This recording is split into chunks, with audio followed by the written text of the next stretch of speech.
చూడండి, ధ్రువ ప్రాంతాల్లో అంటే మంచు పర్వతాలు ఉన్న ధ్రువ ప్రాంతాల్లో ఎలుగుబంట్లు ఉంటాయి. మన ఎలుగుబంట్లు ఏమో బ్లాక్గా గోధుమ కలర్లో ఉంటాయి. అక్కడ ఎలుగుబంట్లు ఎలా ఉంటాయంటే తెల్లగా ఉంటాయి దేని బిడ్డలు. అలాగా దాన్ని వేటాడడానికి ఒక విల్లును కానీ, లేకపోతే ఒక తుపాకీని కానీ, లేకపోతే ఒక ఆయుధాన్ని ఏమాత్రం కూడా ఉపయోగించుకోకుండా ఆ ధ్రువ ప్రాంతాల్లో ఉన్న ఎలుగుబంటుల్ని వాళ్ళు వేటాడతారు దేని బిడ్డలు.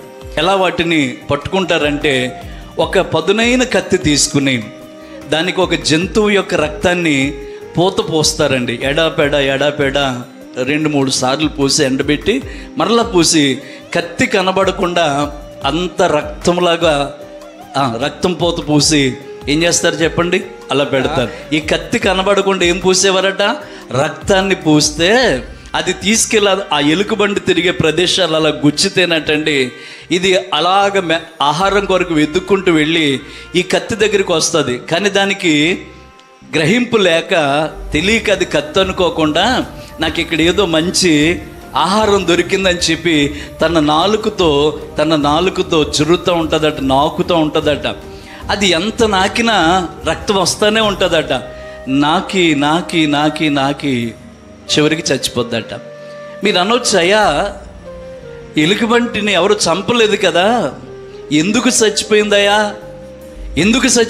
అంటే అది నాకుతున్నప్పుడు దాని మీద ఉన్న పూతంతా వెళ్ళిపోతుంది. అసలైన పదునైన కత్తి బయటపడి తన నాలుకను కోస్తుందండి. ఇది ఏమనుకుంటుందంటే, నేను ఇంకా రక్తాన్ని నాకుతున్నాను, జురుకుంటున్నాను అనుకుంటుంది. కానీ తన నాలుకే తెగిందని, తన రక్తాన్ని తాను తాగుతున్నానని గ్రహింపు లేక చివరికి ఏమైపోతుందంటే చనిపోవటం జరుగుతుంది అని బిడ్డలారా. అంటాడు దేవుని వాక్యంలో, పాపం వల్ల వచ్చే జీతము మరణమే సుమ అంటాడు దేవుని బిడ్డ. ఈ రోజున మందిరానికి వస్తున్న వాళ్ళలో, బాప్తిసం తీసుకున్న వాళ్ళలో, దేవుని మాటలు వింటున్న వాళ్ళలో ఏమి లేదయ్యా అంటే గ్రహింపు లేదు దేవుని బిడ్డలారా.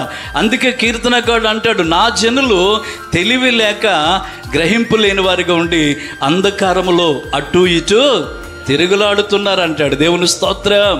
ఒక విశ్వాసి కరెక్ట్గా నిలబడలేకపోతుందంటే, ఒక విశ్వాసి దేవుని సందులో కరెక్ట్గా ఉండలేకపోతున్నారంటే కారణం ఏంటో తెలుసా అండి? తెలివి లేక, గ్రహింపు లేక ఈ ధ్రువ ప్రాంతంలో ఉన్న ఎలుకబంటు తన రక్తాన్ని తానే తాగునట్టుగా మన నాశనాన్ని మనమే కొని తెచ్చుకుంటున్నాం దేవుని బిడ్డలారా.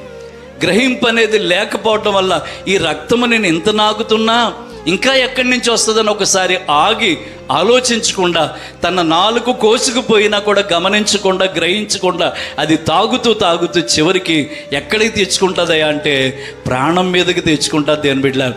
ఈ రోజున చాలామందికి దేవుడు హెచ్చరిస్తున్నప్పటికీ కూడా, చాలామందిని దేవుడు పొరపాట్లు చేయొద్దని చెప్తున్నప్పుడు కూడా, అక్రమ సంబంధాలు వద్దన్నప్పటికీ కూడా, పాపము చేయొద్దన్నప్పటికీ కూడా ఆ పాపాన్ని జూకుంటున్నావే, అది నీకు ఒక రోజున ఎలుకబంటి, ధ్రువ ప్రాంతాల్లో ఉన్న ఎలుకబంటికి ఏ గతి పట్టిందో అదే గతి నీకు పడుతుంది కుమారుడా, అదే గతి నీకు పడుతుంది కుమార్తె. గమనించండి, ఈ రాత్రి దేవుడు నీతో మాట్లాడుతుండగా ఆ మాటను నువ్వు గ్రహించాలి. ఆ గ్రహింపు లేక ఆ ఎలుకబంటి ఏం చేసిందండి? తన రక్తాన్ని తానే తాగి చివరికి ఏం పొందిందండి అంటే మరణము పొందింది దేవుని బిడ్డలారా. దేవుని స్తోత్రం.